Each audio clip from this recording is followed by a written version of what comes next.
الشيطان الرجيم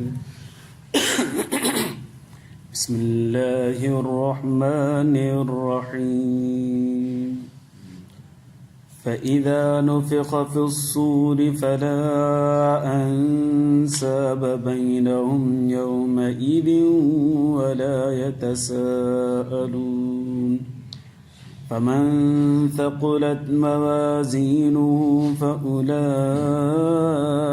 هم المفلحون ومن خفت موازينه فأولئك الذين خسروا أنفسهم في جهنم خالدون تلفح وجوههم النار وهم فيها كالحون ألم تكن آياتي تتلى عليكم فكنتم بها تكذبون قالوا ربنا غلبت علينا شقوتنا وكنا قوما ضالين ربنا أخرجنا منها فإن عدنا فإنا ظالمون قال اخسئوا فيها ولا تكلمون إنه كان فريق من عبادي يقولون ربنا آمنا فاغفر لنا وارحمنا وأنت خير الراحمين فاتخذتموهم سخريا حتى أنسوكم ذكري وكنتم منهم تضحكون إني جزيتهم اليوم بما صبروا أنهم هم الفائزون قال كم لبثتم في الأرض عدد سنين قالوا لبثنا يوما أو بعض يوم فاسأل العادين قال إن لبثتم إلا قليلا لو أنكم كنتم تعلمون أفحسبتم أنما خلقناكم عبثا وأنكم إلينا لا ترجعون درجة اللهم صل على سيدنا محمد وعلى آل سيدنا رب زدني علما وارزقني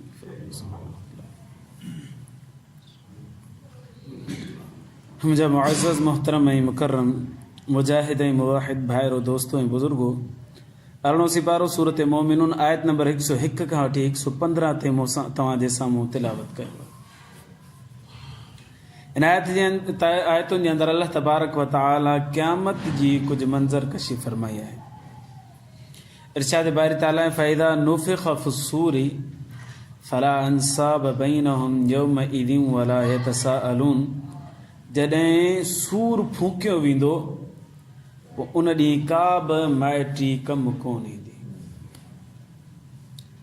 वला यतसाअलून न ही वरी माइट कंहिं माइट खां को सवाल कंदो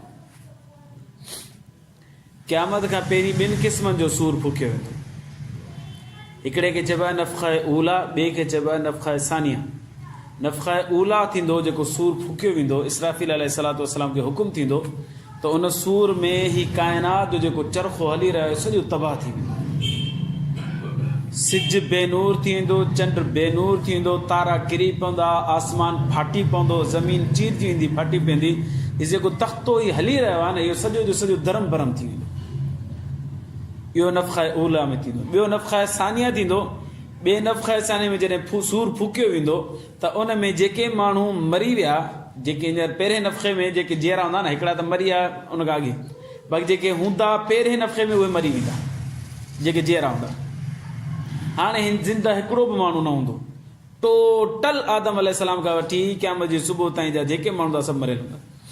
ॿियो सूर जॾहिं फोकियो वेंदो, हाणे सभु जा सभु उथंदा। आदम अलैहिस्सलाम खां वठी आख़िर ताईं जेको बि इंसानु आयो हूंदो हिन दुनिया में, उहे सभु जा सभु उथंदा ॿिए सूर सां। पहिरें सूर में हिन दुनिया जे नक्शे खे ख़तमु कयो वेंदो, ॿिए सूर में क़यामत खे शुरू कयो वेंदो, माण्हू क़ब्रुनि मां उथंदा। हिते जेको ज़िक्र आहे इहो ॿियो सूर आहे। फ़इज़ा नुफ़िख़ फ़िस्सूरि फ़ला अंसाब बैनहुम, जॾहिं ॿियो सूर फूकियो वेंदो पोइ माइटी कमु कोन ईंदी।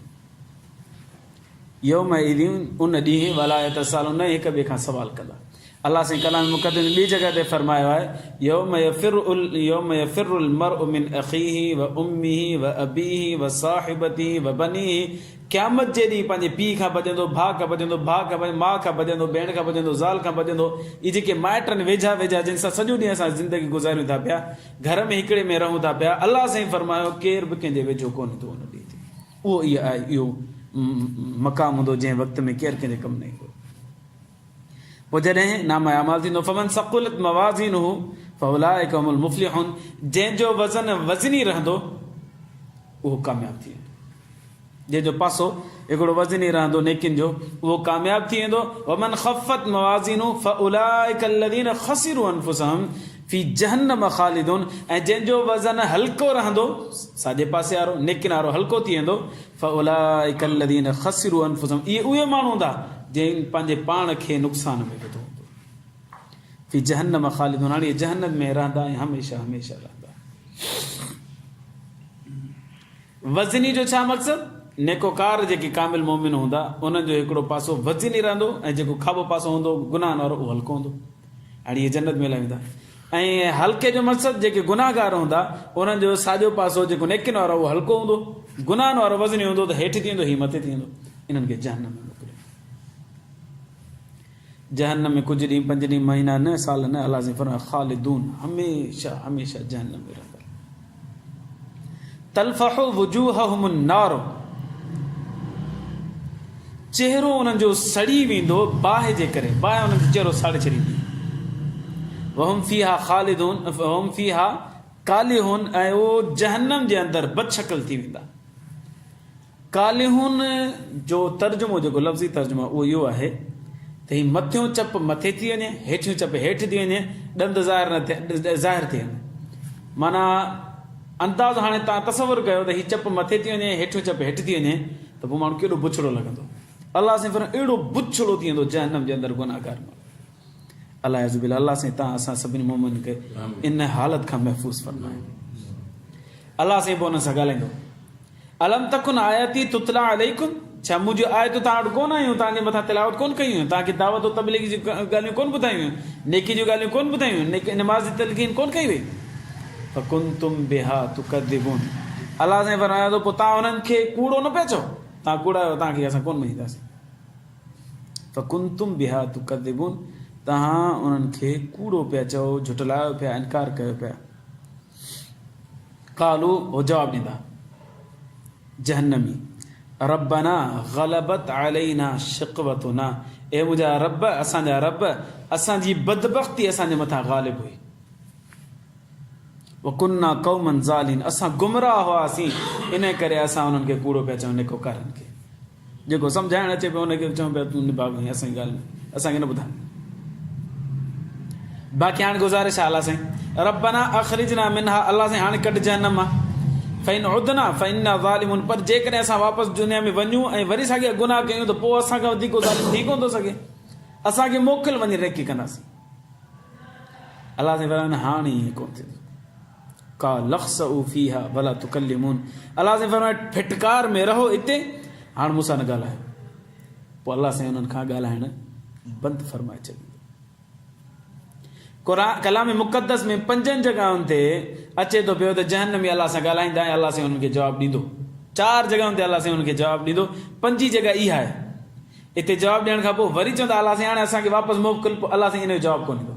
अलाह साईं फरमाए वला तुकल्लिम, हाणे न ॻाल्हायो, बसि हिते फिटकार में हुजो, जहन्नम में हुजो, तबाही ऐं बर्बादियुनि में हुजो, हाणे मूंसां न ॻाल्हायो। उन खां पोइ अलाह तबारक व तआला हुन सां ॻाल्हाइण ख़तमु फरमाए छॾियो। इन्नहु कान फरीक़ुम मिन इबादी, यक़ूलून रब्बना आमन्ना, अल्लाह से फरमाया मुंहिंजे ॿारनि मां हिकिड़ो टोलो अहिड़ो बि हुन को कारनि जो, उहे चवंदा रब्बना आमन्ना फ़ग़फ़िर लना वरहमना व अंत ख़ैरुर राहिमीन, अल्लाह असां ईमान तो ते आंदोसीं, बख़्शिश घुरूं था पिया, रहम कर असांजे मथां, बेशक तूं बहितरीन रहम करण वारनि में आहीं। अल्लाह साईं वरी इन जहन्नमनि खे फरमाईंदो फत्तख़ज़्तुमूहुम सिख़रियन, अहिड़नि नेकोकारनि खे जेके ईमान आंदऊं ऐं मग़फ़िरत घुरंदा रहिया, रहमत घुरंदा रहिया, अल्लाह जी तारीफ़ूं कंदा रहिया, नेकोकार साले माण्हू, अल्लाह साईं फरमाईंदो फत्तख़ज़्तुमूहुम सिख़रियन, तव्हां उन्हनि खे मज़ाक बणाए छॾियो, ठठो कंदा हुआ उन्हनि जे मथां, मश्किरी कंदा हुआ, हत्ता अनसौकुम ज़िक्री, हत्ता के तव्हां मुंहिंजे ज़िक्र खे विसारे छॾियो, मुंहिंजी यादि खे विसारे छॾियो, मुंहिंजी ॻाल्हियुनि खे विसारे छॾियो, मुंहिंजे कलाम खे विसारे छॾियो तव्हां, वकुंतुम मिनहुम तज़हकून, तव्हां उन्हनि जे मथां खिलंदा हुआ। इन्नी जज़यतुहुमुल यौम बिमा सबरू, पोइ तव्हां उन्हनि जे मथां मज़ाक कंदा त उहो सबर कंदा, अॼु मां उन्हनि खे बदिलो ॾियां थो उन्हनि जे सबर करण जो। अन्नहुम हुमुल फाइज़ून, बेशक हू कामयाबी पाइण वारा आहिनि, उन्हनि खे अल्लाह साईं जन्नत में पंहिंजे महिमान खाने में रखणु फरमाए थो।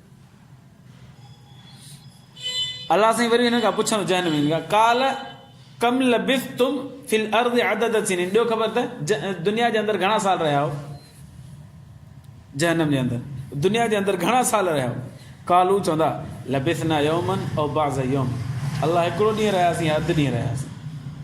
ही जेके जहन्नम में हूंदा अल्लाह साईं हुन खां पुछंदो घणा ॾींहं रहिया हो दुनिया जे अंदरि, ॾींहं न, अल्लाह साईं फरमायो अदद सिनीन, साल त ॿुधायो ॻणे करे घणा साल रहिया हो, काल हू चवंदा लबिसना यौमन औ बाज़ यौम, हिकिड़ो ॾींहुं रहियासीं या अधु ॾींहुं रहियासीं। जीअं माण्हू परेशान हुजे यादि न हुजे पोइ छा चवंदो, अॻिते चवंदा फस अल्लाह साईं यादि नथो अचे, फस अल आदीन, जेके ॻणींदा आहिनि उन्हनि खां पुछो, फ़रिश्ता ॻणींदा आहिनि उन्हनि खां पुछो असां घणो रहिया, असांखे त ईअं थो लॻे ॾींहुं या अधु ॾींहुं रहिया। छा जो क़यामत जी होलनाकी ऐं शिदत जे करे हुनजा हवास ईअं बाख़्ता थी वेंदा जो हुनखे ख़बर ई कोन हूंदी दुनिया में असां केतिरो रहिया। हू चवंदा ॾींहुं या ॾींहुं, जेके 100 साल या 60 साल या 80 साल या 50 साल गुज़ारिया हूंदा उहे चवंदा अल्लाह साईं हिकिड़ो ॾींहुं अधु ॾींहुं असां रहियासीं, वधीक कोन रहियासीं। पर सम्झ में नथो अचे, जेके माण्हू ॻणींदा, जेके फ़रिश्ता ॻणींदा न हूंदा आहिनि उन खां पुछो तव्हां भले असां एतिरो ई रहिया। अल्लाह साईं फरमायो क़ाल इन लबिस्तुम इल्ला क़लीलन, इहा ॻाल्हि त पकी आहे त तव्हां थोरो रहिया हो, 60 साल जी ज़िंदगी छा आहे, 70 साल जी ज़िंदगी छा आहे। लौ अन्नकुम कुंतुम तालमून, जेकॾहिं तव्हां सम्झो न हुन ज़िंदगी खे त उहो थोरी ई आहे। आख़िरत जी ज़िंदगी जेका न ख़तमु थियण वारी ज़िंदगी आहे ऐं हमेशह हमेशह वारी ज़िंदगी आहे, उन जे मुक़ाबले में हीअ दुनिया जी ज़िंदगी त वाक़ई में थोरी आहे। मुला अली क़ारी रहमतुल्लाह अलैह आख़िरत जी ज़िंदगी खे हिन दुनियावी ज़िंदगी सां हिकिड़ी मिसाल ॾेई करे सम्झायो आहे। फरमाया हिन दुनिया जे अंदरि रूए ज़मीन ते ॿाझर जा दाणा भरे छॾियो, जेकी बि ज़मीन आहे सॼी ते ॿाझर जा दाणा भरे छॾियो, 1000 साल खां पोइ हिकिड़ो पखी अचे ऐं अची हिकिड़ो दाणो खाई करे वरी हलियो वञे, वरी 1000 साल खां पोइ अचे हिकिड़ो दाणो खाई वरी हलियो वञे, वरी 1000 साल खां पोइ अचे हिकिड़ो दाणो खाई हलियो वञे, हिकिड़ो ॾींहुं अहिड़ो ईंदो जीअं दाणा ख़तमु थींदा। फरमायो हो आख़िरत जी ज़िंदगी कॾहिं ख़तमु थियण वारी कोन्हे। तो ही दुनिया जी ज़िंदगी सम्झाइण जे लाइ फरमाए थो त हीअ दुनिया जी ज़िंदगी हमेशह नेठि त ख़तमु थींदी। पोइ फरमाए त हिकिड़ो हिकिड़ो दाणो 1000 साल खां पोइ अची हिकिड़ो पखी खाए न त हिकिड़ो ॾींहुं ज़रूरु ईंदो जी हीअ दुनिया ख़तमु थी वेंदी। आख़िरत जी ज़िंदगी इहा जेका दाणा खाई वियो न पखी, इन जे आख़िरत जी ज़िंदगी इन जे मुक़ाबले में कुझु बि कोन्हे। हालांकि एॾी वॾी त दुनिया आहे बि कोन्हे जेतिरो हुन मिसाल ॾिनी बुज़ुर्ग, एॾी हुनजी ॼमार ई कोन्हे। अल्लाह साईं फरमायो इल लबिस्तुम इल्ला क़लीलन, तव्हां थोरो रहिया हो, लौ कुंतुम तालमून, जेकॾहिं तव्हां ॼाणो। अफ़हसिबतुम अन्नमा ख़लक़नाकुम अबथं, छा तव्हां सम्झी वेठा हो त असां तव्हांखे ईअं पैदा कयो आहे, बसि ॼमियासीं पढ़ियासीं शादी कईसूं ॿार थिया हाणे बसि मरी वियासीं, बसि तव्हां इन ईअं तव्हांखे पैदा कयोसीं असां। पर नकुम इलैना ला तुरजऊन, तव्हांखे इहो गुमान हो त तव्हां मोटी कोन ईंदो। न न न न, दुनिया में दुनिया जी मेहनत करणी आहे त गॾो गॾु बल्कि वधीक आख़िरत जी मेहनत करणी आहे। दुनिया जी ज़िंदगी 60 साल 70 साल आहे, आख़िरत जी ज़िंदगी हमेशह हमेशह वारी ज़िंदगी आहे, उन जे लाइ अञा वधीक मेहनत करणी आहे। शुरू वारी आयतुनि में अचे थो पियो त वज़न थींदो नेकोकारनि जो बि ऐं बदकारनि जो बि। वज़न छाजो कयो वेंदो? हिकिड़ी हदीस बारका में अचे थो त आमाल जो वज़न कयो वेंदो। हिकिड़ी हदीस बारका में अचे थो दफ़्तर रखिया वेंदा, रजिस्टर रखिया वेंदा। हिकिड़ी हदीस बारका में अचे थो पियो त माण्हू खे तोड़ियो वेंदो। नबी करीम सल्लल्लाहु अलैहि वसल्लम जो सहाबी हज़रत अब्दुल्लाह इब्न मसूद रज़ी अल्लाह ताला अन्हु जनो इल्म जे अंदरि वॾो फ़क़ीह, वॾो मुजाहिद, वॾो आलिम हुयो, पर कद में नंढो, हुनजी पिनियूं जेके हुयूं इहे सलड़ियूं सलड़ियूं, जंहिंजे करे सहाबी सगोरा हुनखे ॾिसी करे खिलंदा हुआ। नबी करीम सल्लल्लाहु अलैहि वसल्लम ने इरशाद फरमायो त हिन जी पिनियुनि खे ॾिसी खिलो न, अल्लाह खे एॾियूं महबूब आहिनि इहे पिनियूं जो क़यामत जे ॾींहुं हिन नामा अमाल में इनखे इन्हनि सां तोड़ियो वेंदो, इनखे तोड़ियो वेंदो, नेकियुनि जे पलड़े में इन्हनि पिनियुनि खे बि विधो वेंदो। त इतां ख़बर पए थी त इन्हनि जो बि वज़न थींदो, इंसान जो बि वज़न थींदो। बाज़ रिवायतुनि में अचे थो, हदीस मुबारक में ईंदो आहे त नबी करीम सल्लल्लाहु अलैहि वसल्लम ने इरशाद फरमायो त हिकिड़े पासे 99 दफ़्तर रजिस्टर गुनाहनि जा हूंदा, ॿिए पासे सिर्फ़ु हिकिड़ी पर्ची हूंदी, उहा नेकी वारे पलड़े में विधी वेंदी। त पर्ची वज़नी थींदी, 99 दफ़्तर हल्का थी वेंदा, मथे थी वेंदा। उन पर्ची ते लिखियलु हूंदो ला इलाहा इल्लल्लाह मुहम्मद रसूल।